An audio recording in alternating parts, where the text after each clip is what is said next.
Well, I think there'll obviously be, sort of normal stated things about appointing an inquiry committee, etc. But we've been, I think, particularly lapse in investigations also, because unlike, look at India, that in the Mumbai attack, they really focused on investigation. They really focused on putting pressure on Pakistan. They've gotten somewhere in terms of finding out who the people were. In our case, unfortunately, you look at the Marriott attack, look at the attack on the Danish embassy, look at the attack on FIA building, some huge events in some of the most secure areas. And we don't hear about what has been done about them. So you are essentially telling me that there is an absolute lack of security. Is there a genuine reason why the citizens of this country should continuously feel insecure? So this red alert that has been declared, you think it's totally ineffective and it will have no repercussions for anybody and we'll keep feeling insecure? The point is, obviously, insecurity does, it creep in when you have events like this. And obviously, there is security in terms of, roadblocks. There is security in terms of some intelligence going on. Right, but is it effective? That's the point. Police force, but it's not enough. But it's not enough. Is it not enough or is it not effective?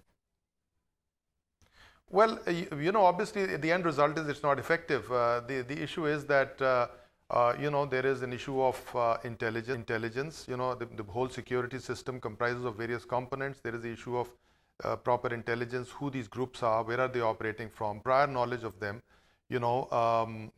if it is whatever their abodes are. Number two, of course, the forces, proper equipment, proper training to counter those forces. Number three, taking the culprit to his home, in the sense that if an event does take place, unless you investigate and prosecute the people who have undertaken an event in the past. Sorry to cut you short there, but do you, as former Interior Secretary, create a linkage between these and those people that attacked Mumbai?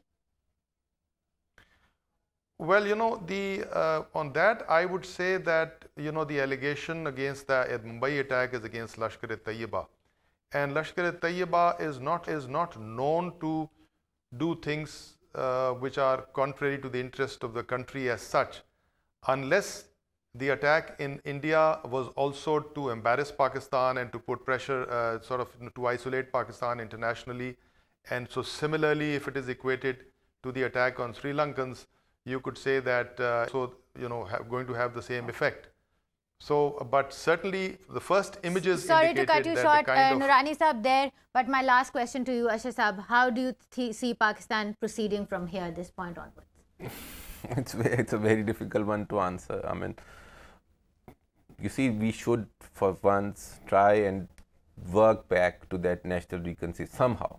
The kind of political situation that we have created, or one gentleman has created, we need to just somehow get out of this hole. And that can only happen if we earnestly start with a reconciliation process. Cricket can wait. I can live on cricket the whole of my life. But the problem is that you don't have the kind of environment when you can talk cricket. So you have to start with the basics. You have to start with the reconciliation process.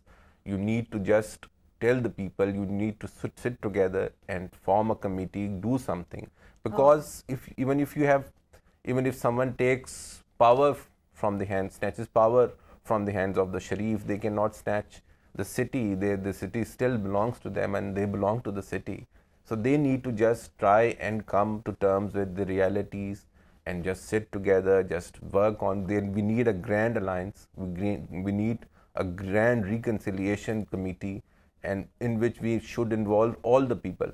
If the attackers have come from Pakistan, whether they have come from outside, unless and until we have a certain kind of unity in our ranks, we cannot really survive. Daniel, your last word on security for sportsmen. Do you think it has affected sports at large?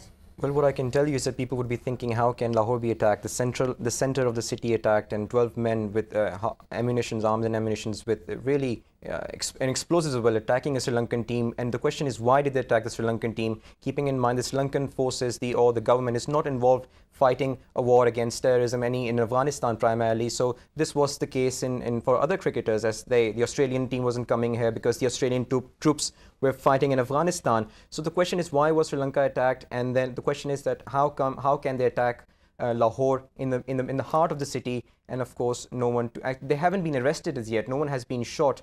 So there are a lot of questions that needs to be answered. I'm afraid that's all the time we have at the Lahore studios. Thank you, Noorani Sahab, for joining us from Islamabad. Thank you, Rehman Sahab. Thank you, Danial, for being here with us. A sorry day indeed. That's probably the only thought that comes to the mind of anybody who's seen this place and knows that this is the heart of Lahore. And not only that, it will have repercussions that will just go a long way, not only for the country, but also for cricket. That's all from the Lahore studios.